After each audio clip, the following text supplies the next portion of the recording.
Olá, sejam bem-vindos ao Manual do Desenhista. Eu sou Lucas Nascimento e hoje eu estou fazendo um novo vídeo sobre aquarela. No vídeo que eu fiz anteriormente sobre aquarela, eu deixei de falar sobre como essa técnica surgiu. Então aqui vai uma breve história. A história tem registro da aquarela desde o Egito Antigo, mas essa técnica só veio se tornar popular de fato após as grandes navegações. Olha as aulas de história aí. A função da aquarela era registrar tudo que fosse importante da mesma forma que uma fotografia faria.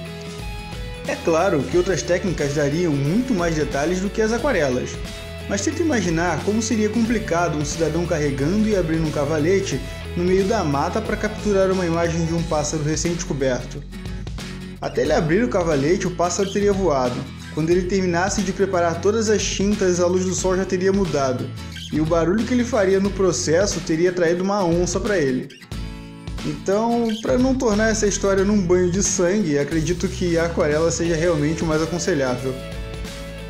Outra coisa que influenciava é que a aquarela podia ser obtida por outros meios que não fossem os especialmente fabricados. O sumo das folhas produzia um líquido verde, o urucum adicionado à água dava um tom avermelhado, algumas tonalidades de barro também podiam ser adicionadas à água para conseguir outras cores. Ou seja, se acabassem as tintas do aquarelista, o próprio ambiente seria o suficiente para repor algumas cores, sem precisar de óleos, aglutinantes e solventes. Durante muito tempo, a aquarela também foi considerada o lixo no meio artístico, por não se encaixar em diversos padrões acadêmicos ao longo do tempo. Hoje em dia ela é até muito popular e já é bem fácil de achar aquarelas com diversos formatos e estilos. Eu vou deixar outro vídeo sobre aquarela aqui nos cards e na descrição do vídeo falando a respeito dos tipos de aquarela. Os materiais recomendados são pincéis macios, papéis de gramatura alta, um paninho, pote com água, caso você use pincéis sem reservatório, e aquarela no formato que você preferir.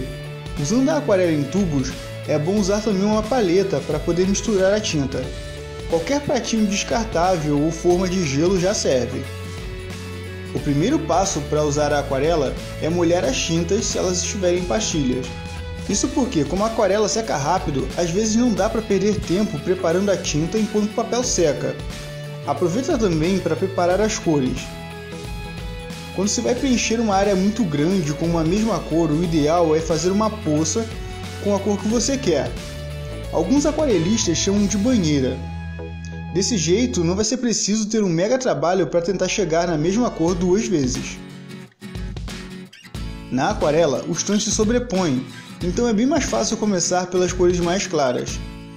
Preserve as áreas onde você quer que permaneça o branco e preencha todo o resto com a tonalidade mais fraca da tinta. É difícil controlar a forma de cada pincelada na aquarela, mas é interessante saber que não é completamente imprevisível. A tinta reage de formas diferentes de acordo com a quantidade de água ou tinta que o pincel e o papel recebem. Seco no seco.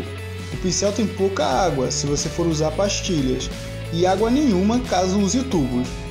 O papel também é seco e o resultado da pincelada é mais preciso e concentrado. Essa técnica é ótima para conseguir detalhes na pintura. Seco no molhado. O pincel tem pouca água se você for usar pastilhas e água nenhuma caso use tubos.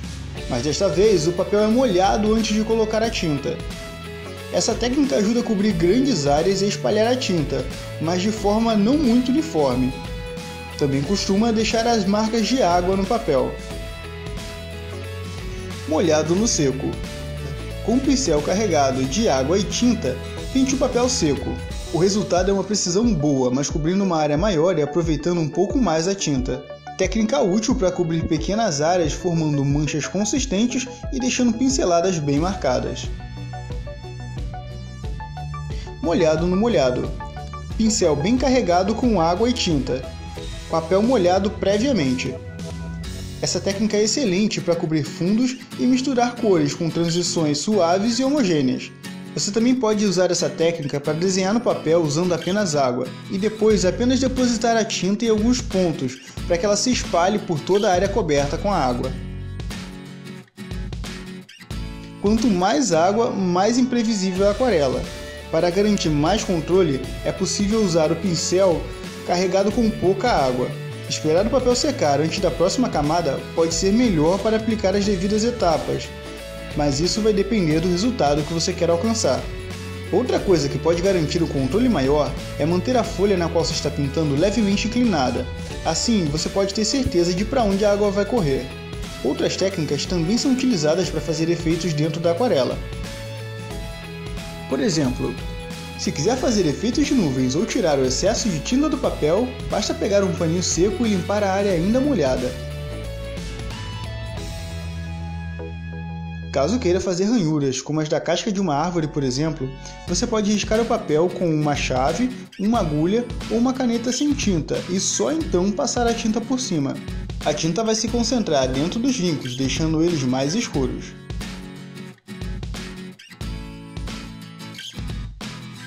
Mas se ao invés de escurecer essa área, você quiser preservá-la, você pode usar o giz de cera branco ou a parafina de vela. Basta riscar com ele sobre o local que você não quer que a aquarela chegue a pintar. Depois de seca, você pode raspar o local e ele vai estar completamente preservado.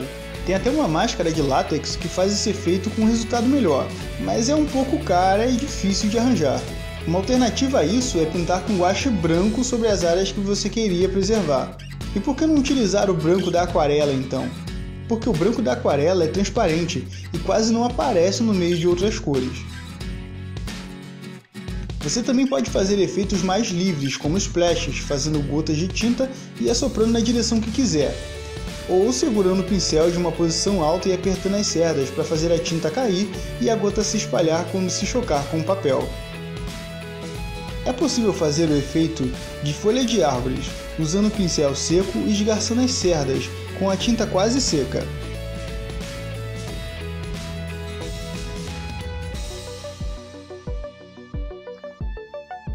O sal grosso, daqueles que se usa em churrasco, e o álcool possuem um efeito muito parecido quando colocado sobre a aquarela. O sal parece sugar uma parte da aquarela, deixando alguns pontos mais claros, o que é muito legal para fazer efeitos de neve e partículas. Já o álcool reage empurrando a aquarela para longe. Isso é bem legal quando queremos aqueles efeitos de luzes desfocadas no fundo da aquarela.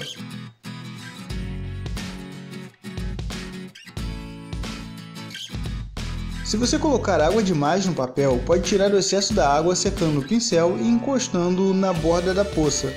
Você também pode utilizar um papel toalha para isso e o restante ele vai fazer sozinho. Por conta própria, ele absorve o restante da água no papel.